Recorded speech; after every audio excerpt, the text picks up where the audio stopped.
General Sir Rupert Smith's last appointment was Deputy Supreme Commander, Allied Powers Europe, from 1998 to 2001, covering NATO's Balkan operations, including the Kosovo bombing and the development of the European security and defence identity. Prior to that, he was the General Officer commanding in Northern Ireland from 1996 to 1998, Commander UNPROFOR in Sarajevo in 1995. He has been a member of the Strategic Advice Panel to the UK Chief of Defence since 2009, and he was the only military member of the UK National Security Forum, advising the Prime Minister and the Cabinet between 2008 and 2010. As a retired British Army officer, he is a senior international authority on defence, security and strategy.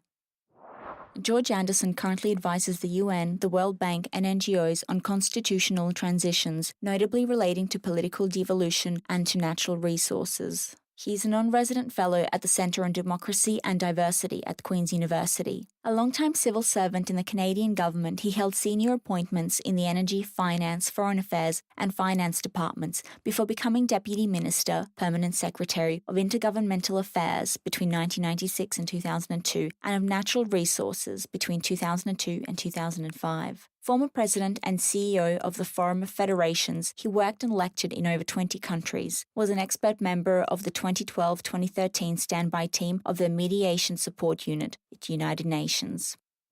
William Jeffrey is a former senior UK civil servant with wide experience in matters of justice and national security. He served as political director in the Northern Ireland office from 1998 to 2002 and was the most senior UK civil servant working on the political process in Northern Ireland. At the time of the attacks in London in July 2005, he was Security and Intelligence Coordinator.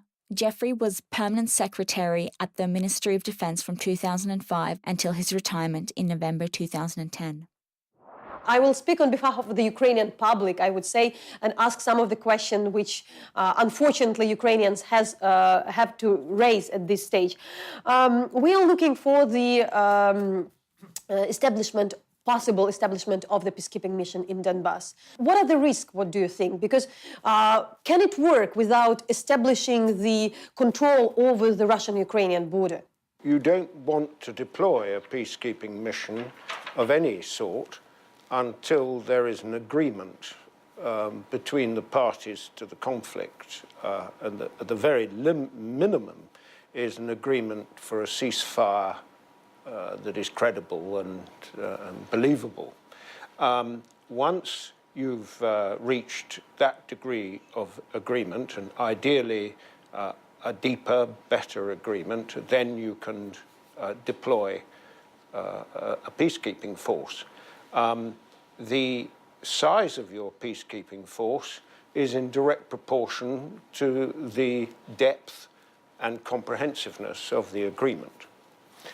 The agreement would cover such things as borders.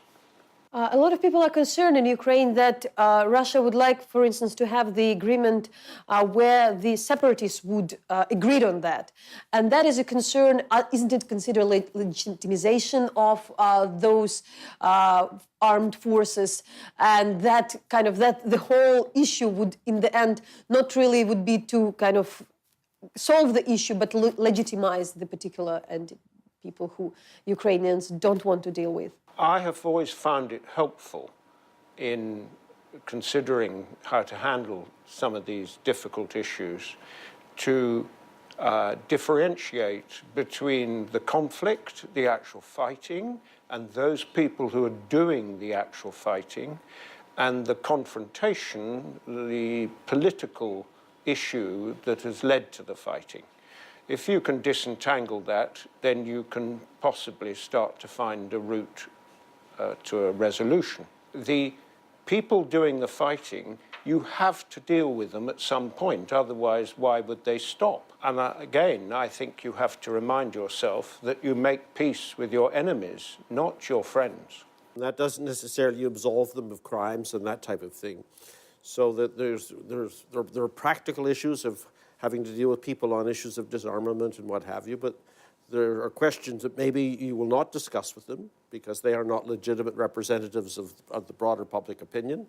And there may be issues that some of these people have done criminal things that have to be dealt with as crimes. But the complicating factor here is clearly the involvement of Russian Federation in this issue as well. It is an issue that goes beyond those who are causing terrorism and other acts of that sort in the eastern part of the country. But in the conflict I'm most familiar with in Northern Ireland, we were the object for many years of a terrorist campaign by the Irish Republican Army. And in the end, there had to be discussions with, as it happened, their political representatives. We had to be clear about the basis on which these discussions could take place. And there had, for example, to be a ceasefire before they began. A credible ceasefire. As appalling as some of the acts of terrorism are, in the end there has to be some kind of engagement with those who are responsible. If we speak about the peacekeeping operation, what are the risks that just deploying the international troops would just freeze the conflict instead of solve it? The international troops are never going to solve the confrontation. The reason you get frozen conflicts, as they're called, is because you've stopped the conflict, but you've not resolved the confrontation. How can they be efficient? That is also another question, how they can be efficient at all if there is no efficient control over the border, if there are still the, the armed forces of the separatists on the territory. The conditions are in the agreement that you've reached that leads to their deployment. And it's not something you make up when you've arrived. You do it before you deploy. And what if this discussion takes that long that there is no disagreement? So you mean like that unless there is a political agreement, there won't be any chance that the peacekeepers are helpful in that regard? Why should nations contribute forces to a peacekeeping force if there is no agreement? What to do with an incredible amount of arms, and how do you do disarmament? How do you work with the people who used to, carry a weapon after you reach the agreement? I'm sorry we keep harping on about the need for an agreement, but in the experience of other parts of the world, that's the essential starting point. The agreement itself needs to deal with the question of the disposal of arms. And in Northern Ireland, the conflict I have most direct experience of, it was left on the basis that all the parties to the agreement would apply their best endeavours to enabling the decommissioning of weapons within 2 years. But that was not an understanding that bound the terrorist groups themselves, and it therefore took much longer. And eventually, over a longer period, the best part of 10 years, there was a negotiation that led to the arms of the IRA being put beyond use and the IRA ceasing to operate. In Colombia, it's happened much more quickly because the actual agreement envisaged the FARC handing over their weapons in special centres to the United Nations in a way that the United Nations could vouch for. Your expertise is so much about the change of the constitution, and especially in the case of conflict. But really, to what you answer on the fact that maybe the constitution is something which is stable, which keeps the country together, and the fact that it's not always sacred, but that is often the answer we hear from the Ukrainian politicians who said, like, we can't adjust our the main law to the to that issues like the resolution of the conflict, because that could be something else, not the change in the constitution. I appreciate that in constitutional politics can be very difficult. It's very symbolic, and one of the most difficult things to deal with in conflicts are the symbols. Symbols can become particularly difficult, and some constitutions are often viewed as highly symbolic. What I worry about in Ukraine, and you mentioned the issue of frozen conflict, is that it's difficult to make the necessary compromises, politically difficult. And politicians are always looking over their shoulder at what the public thinks. You've got politicians here, you have politicians in Russia. They both want to be able to declare a victory in terms of the resolution of this.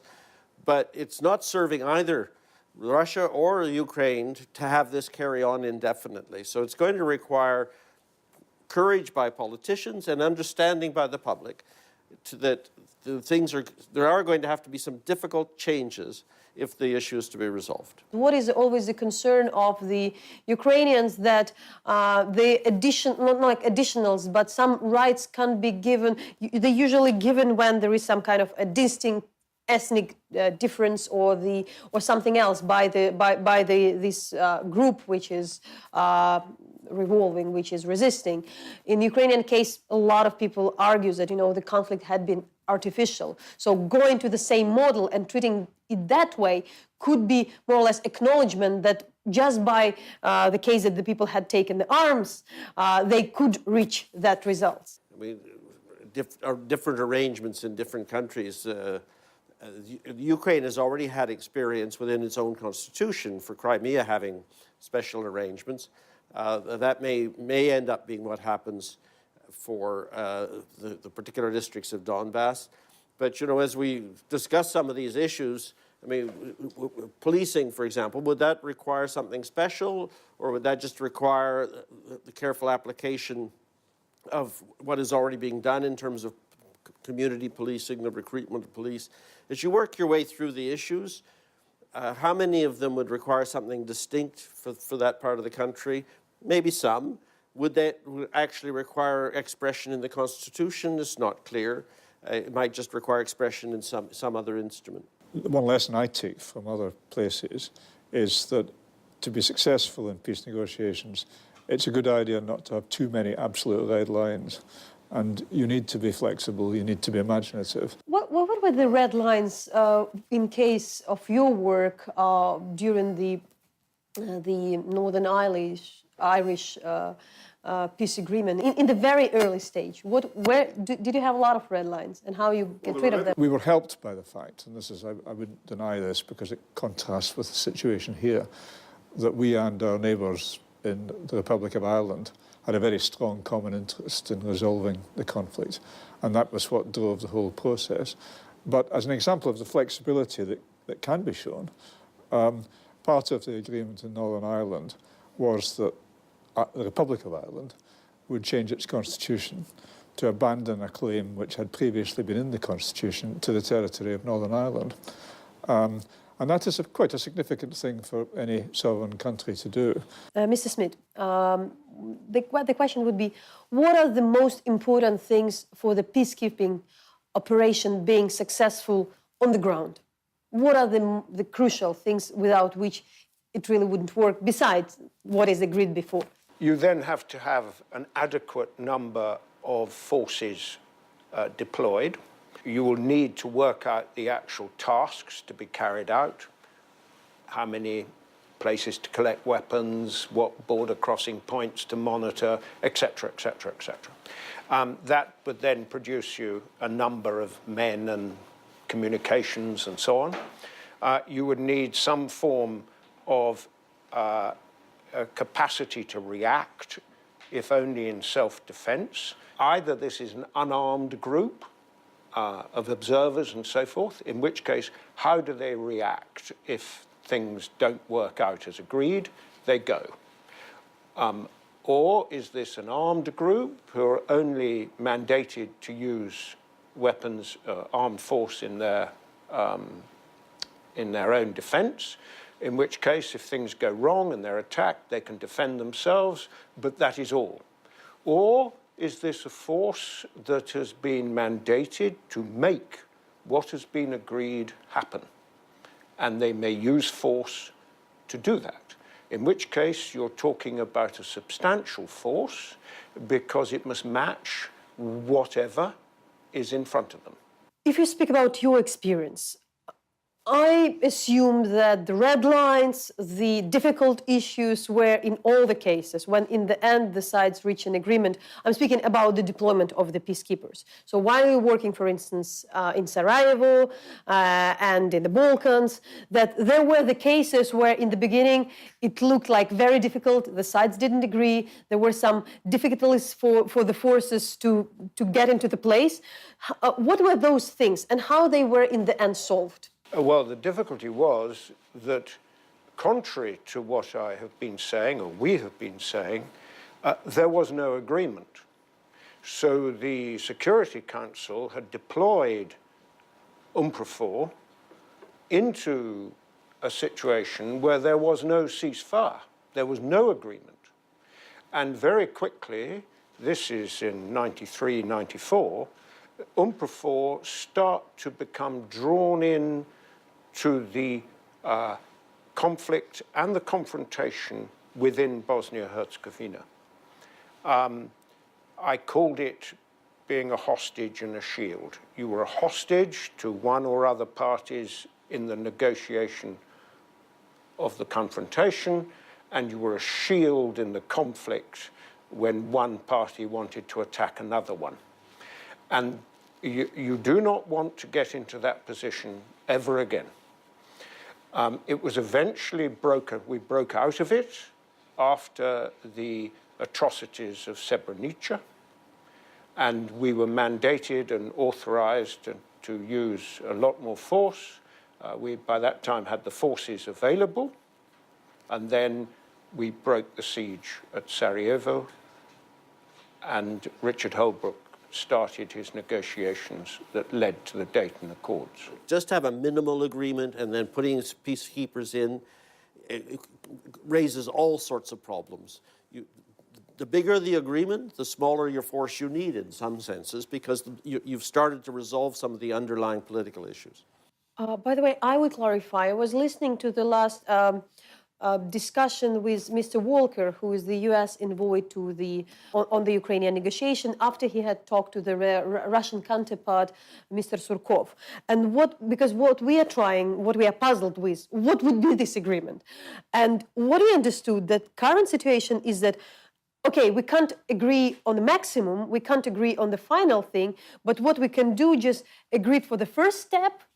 You know, when, for instance, it won't be the peacekeeping mission on the whole territory of the separatist control regions by DNR and LNR, but like just on the contact line. But later, within the time, we would go to the second step, and that is indeed is concerning. That maybe if you reach one step, you are stuck. So, what are the risks with that?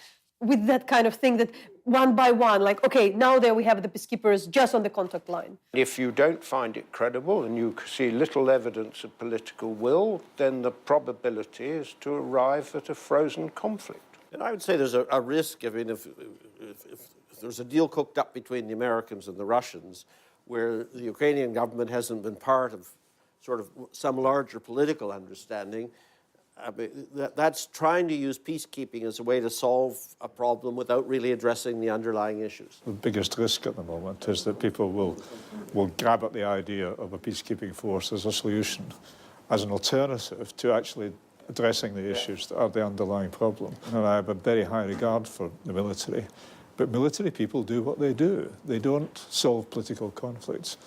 And at some point, there needs to be the kind of effective and consistent political engagement that will reach that kind of solution. The risk is that a peacekeeping operation will be seen as an easy way of deflecting the immediate issue and will lead to a frozen conflict.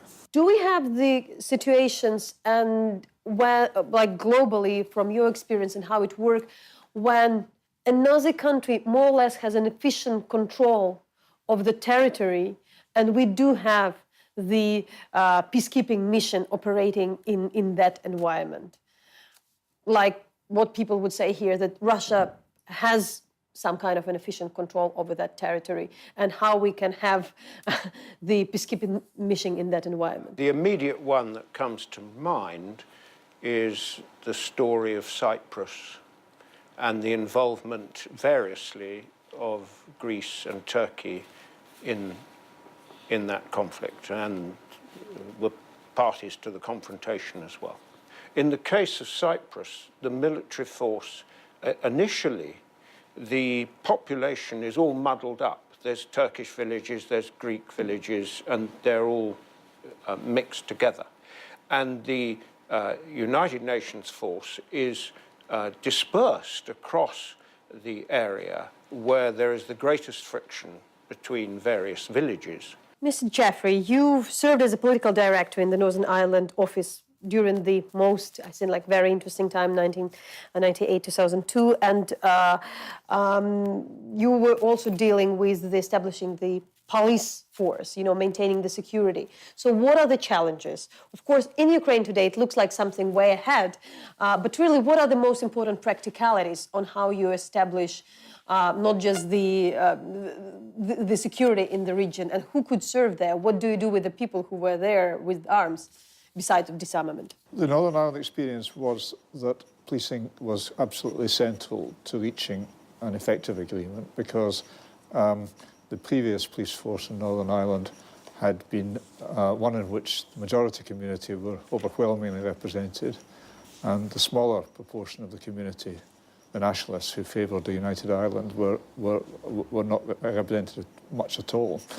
And the force was seen as being partisan in that sense. So creating a new police service while respecting the contribution that its predecessor had made to securing the peace was quite an important criterion for success. There was an independent commission which led to proposals for the police service of Northern Ireland as it now is. I think the main test of that, and the test that the commission itself set itself, is to produce a police service which, first of all, works as a police service, is efficient and effective and good at fighting crime, one that's representative of the whole community, one that respects human rights, one that is fair and objective in its dealings with people, and one that works with the community. And over time in Northern Ireland, that is what I think has been achieved. It's going through a difficult period just now because the political side of it is harder to bring home. But it was a worthwhile project and one that one can learn from. The position here is different, I think, because I'm not sure that the nature of policing is quite as much at the centre of the conflict as it was in Northern Ireland. But there's also the advantage, which I think it must be to some extent, that the government here has already been thinking for some years about reforming the police service in the rest of Ukraine and has made some progress on that. So you're not starting here with a blank sheet of paper by any means. How do you recruit the people, and what do you do with the people who served and fought on the other side? That is a big concern of, I think, here. We know that is a very sensitive issue here. In Northern Ireland, first of all, because of the intercommunal dimension of it, it was important that the new service should recruit equally from the two communities. And by doing so over the last 10 years, it has changed the composition of the force quite significantly. Like any other police force, it will not recruit people with blood on their hands, serious criminal convictions. But it doesn't discriminate on the basis of political views. And it has succeeded to a very significant effect in recruiting from across the whole community. In the case that we face here, I'm not sure. I mean, clearly there will be reservations, strong reservations, about the serving in a new police service those who were involved in the occupied territories as they now stand. How do you really make this distinction between the people who, for instance, had, in the case, who had blood on their hands, but then there were a lot of people who were just serving, let's say. You not always can prove. There were people in the political, let's say, kind of still, for instance, in case of Ukraine, yeah, they were the members of some kind of political units of this organization like Donetsk People Republic. And that would be, and there are many of people like that. You have to distinguish between those who are sort of been genuine criminals in a serious sense, and avoiding looking punitive in a very broad sense. I mean, the whole politics of reaching an accommodation should be to make the people in the occupied territories feel that they're going to be welcomed back into Ukraine as Ukrainian citizens and respected as Ukrainian citizens, and that there isn't going to be some sort of massive purge or what have you. It has to be a nation-building exercise and building human and personal links again between the two communities. If it's too punitive, then there'll be a tremendous resistance towards a settlement. But that said, it's entirely understandable that feelings are running very high on that subject. Yeah, absolutely. But When you have, due to a number of reasons, the significant, the sentiment in the society, they don't want. The society feel it's unjust. The whole kind of the peace process is unjust. The agreement would be unjust. And that makes the politicians really very cautious about raising the issues. In the cases you were, looking at that moment, where was the moment? Of course, it's a responsibility of the politicians to talk to their population. But if you speak about, for instance, the United Kingdom, what were the critical things when the society kind of get adjusted to the fact that this compromise will take place? I would say that the adjustment is not yet completely made in Northern Ireland. The agreement won very substantial support in the referendum after it was reached. But there was always a minority who felt strongly that it was the wrong course to take, and many of whom still do. Longer term, the costs to Ukraine of the issue in Donbas are tremendous, and it's not satisfactory longer term to have the kind of relationship you have now with Russia. If we speak about establishing this police, what are the basic things should be needed? So what are these practicalities important to understand when you envisage, when you draw the plan for new police to come? The Northern Ireland change was not to completely abolish and wind up one police force and establish a new one. It was over time but with a single date when the new service was established, to move from the previous force to the new one. A number of officers left, and there was a lot of recruitment of new ones. I would say the most significant factor in many respects was the quality of leadership and the appointment of successive senior chiefs of police in Northern Ireland who were committed to the vision that had been set out for the new service. And a lot of detailed work had to underpin that. But it wasn't a complete turnover in the sense that your question implies. Here, I think there's one quite potentially short-term problem if there were to be a breakthrough in negotiations, and that is to restore normal policing in the parts of the country that are currently occupied. And that I think, is something that the government is giving quite a bit of thought to. But it's a slightly different issue from the one that we addressed in Northern Ireland. Well, we have a couple of questions which the audience sent to us, and I'd like to address them. Mr. Smith, that is considered that non-controlled territories are under complete economic and social blockade, but we have the fully, the Russian economy is operating, the Russian currency, and the social payments. How all these factors also influence on these issues, like the establishing the peacekeeping mission? The military deployed have very little to do with answering those issues. That's not what the military do. They may produce the stable situation in which other agencies can deal with those situations. What are usually in that way the relations between the police and the military? How to do this cooperation efficient? Let me give you an example of Kosovo. When the NATO forces deployed into Kosovo, the Serbian forces, including the essentially Serbian police force, withdrew. So there was a complete vacuum of civil law and order system. Now, the military as soldiers are not really suitable. They can impose order, but they're certainly not suitable for conducting the justice system of another country. So a UN mission then developed with international police, and Bill had something to do with that, and it went on, I think, for about 5 years, while they built up a Kosovo police force, and slowly but surely the international police force withdrew. Now, I don't suggest that's the answer here, but there is an example of a similar problem being faced. I mean, even during the period of conflict at its most intense in Northern Ireland, as Rupert knows from personal experience, there was a very clearly defined relationship between the police, who were responsible for maintaining law and order, and the military, who were there to provide essential support and protection in some cases. And the law was quite clear. The soldier was in support of the constable.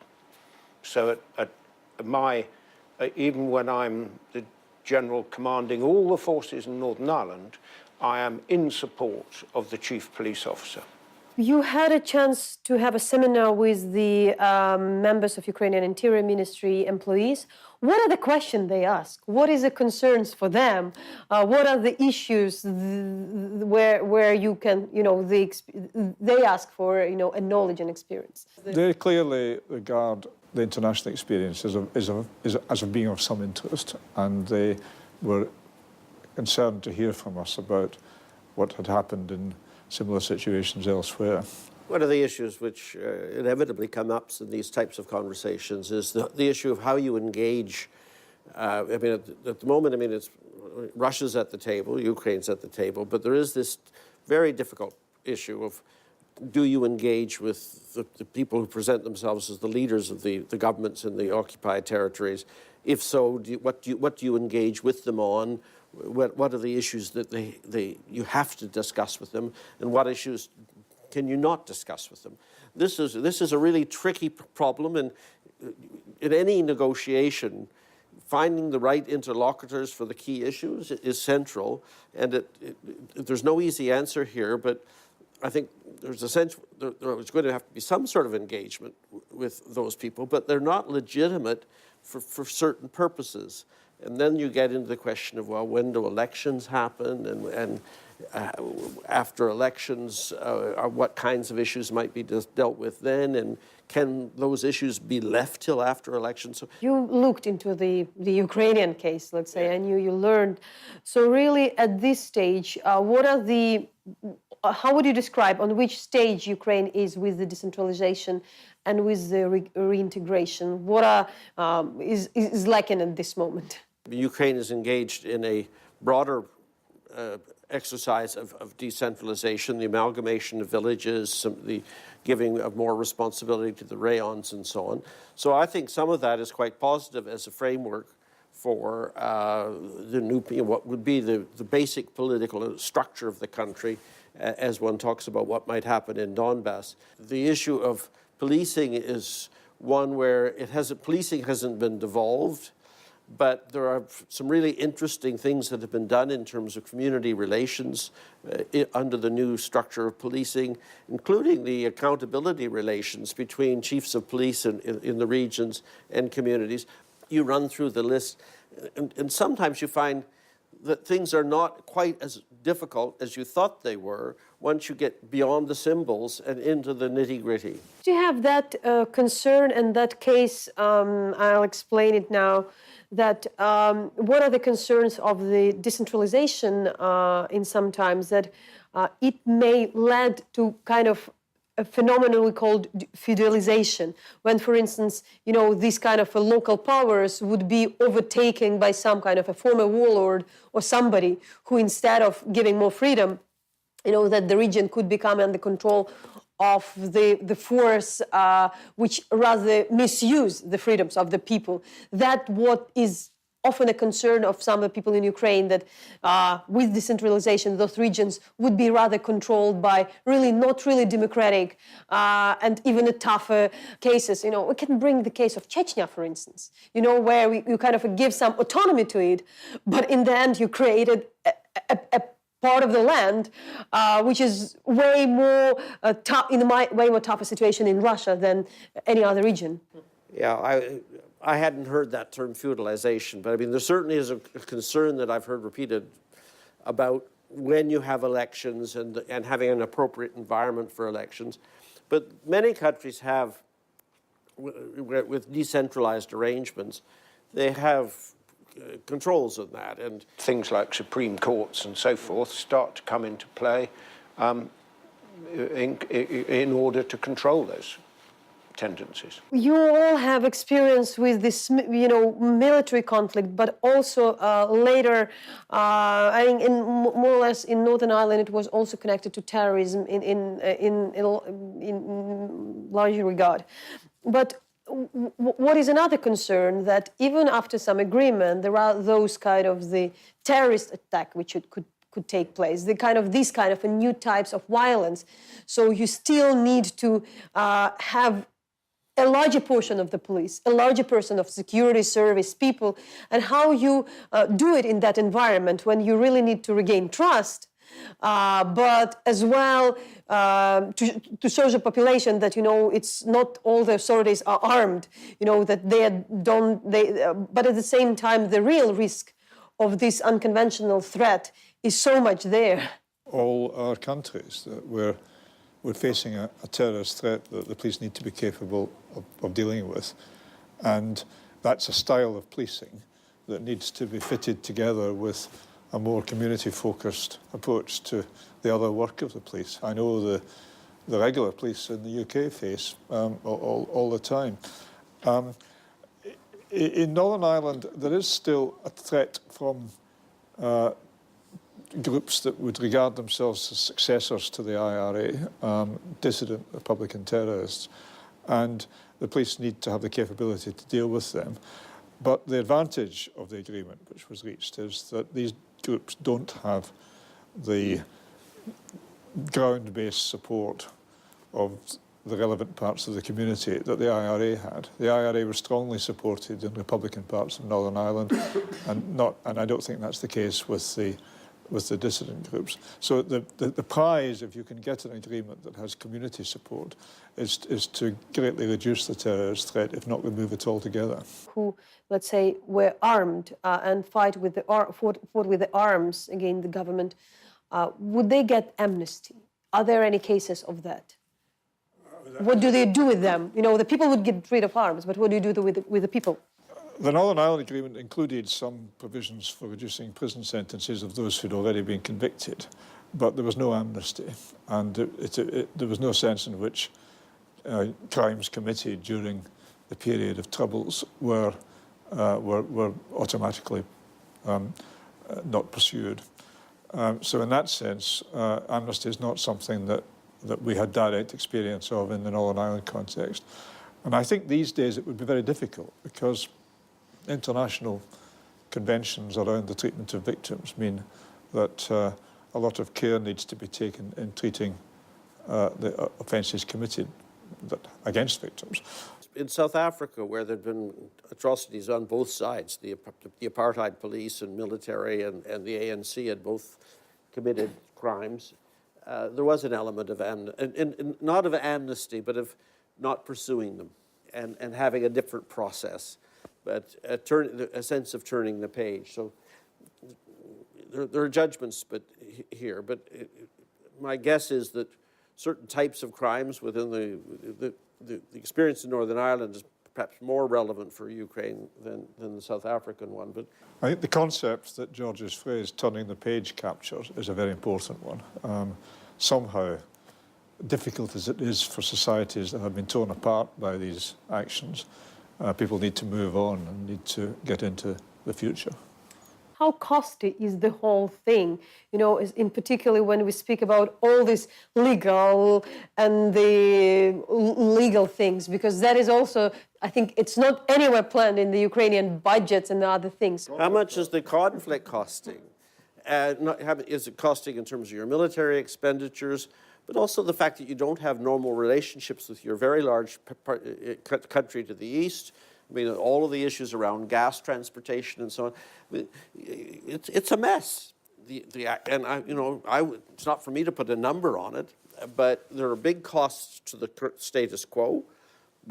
Are they bigger than the cost of a settlement? And my view would be a settlement properly designed needn't be that expensive. I mean, obviously there'll be some costs of reconstruction, but if the bigger you can get a political agreement, the less you need expensive military or peacekeeping arrangements around that, and you can start moving forward with reconstruction. So on the difficulties, on the conflict, on the situation you work, you were engaged, you advised, what were probably the most difficult thing you think it's, you well thought later and thought like, oh, that could be done differently. There we made mistake, that could be solved in different ways. From my experience, the deploying the military into somebody else's fight without an agreement is to be avoided.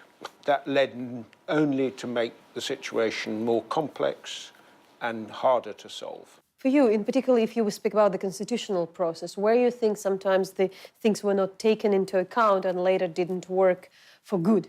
I mean, one of the advantages you have in Ukraine is that the population we're talking about in the occupied areas of the particular districts is relatively small. So I don't think that whatever settlement emerges there, whether it's constitutional or otherwise, is likely to sort of upset the basic functioning of government in Ukraine. And over time, I suspect that whatever it is, you'll be able to adapt to.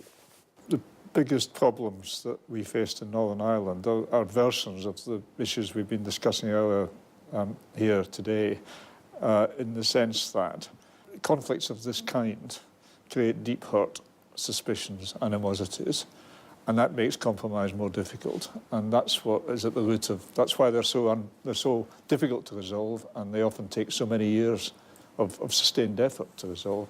If I look back on the Northern Ireland experience and ask what did we pay too little attention to, I think my answer would be longer-term reconciliation, because the aftermath of an agreement doesn't heal everything. And more or less a general thing, anytime we come to the, not this kind of discussion, but the discussion about any kind of practicalities or something, that would be always the command that, you know, maybe we could discuss, even with the separatists, with those people, but because then we're looking what are the interests of each group, how would everybody benefit. In the end, it's up to them to live together. But then the whole issue of Russia comes up, that, you know, that there is a totally different motivation of Russia rather than anybody who is thinking about amnesty or would stay in Donetsk anyway. So how you really do what you do in that? I think that is why we three have been more than reluctant even than we would normally be to express opinions about the situation here now, because we understand that a large dimension of it is the relationship with the Russian Federation. My own sense is that it won't be resolved until there is a clearer understanding between the two countries involved. But I would suggest that if that can be achieved, there will then still need to be the kind of internal process of political settlement in these parts of the country that we, for our part, for example, have faced in the United Kingdom. I mean, we know that Russia is the elephant in this room in that sense, and that's where a really effective negotiation needs to take place. But there are other issues entailed in this problem as well, which will need to be thought about sometime. You know, when we speak today, 2017, everybody speaks hybrid warfare, Ukraine, Russia, all this mess we have, huge territory. But what makes you, I don't know, look at Ukraine and look some kind of a point of optimism? Where do you see the ways out, looking, you know, at particular Ukrainian case compared to the all horrible situations? My source of optimism, say compared to something like Cyprus, is that I think the costs to the Russians, the costs to the Ukrainians of this conflict are very high.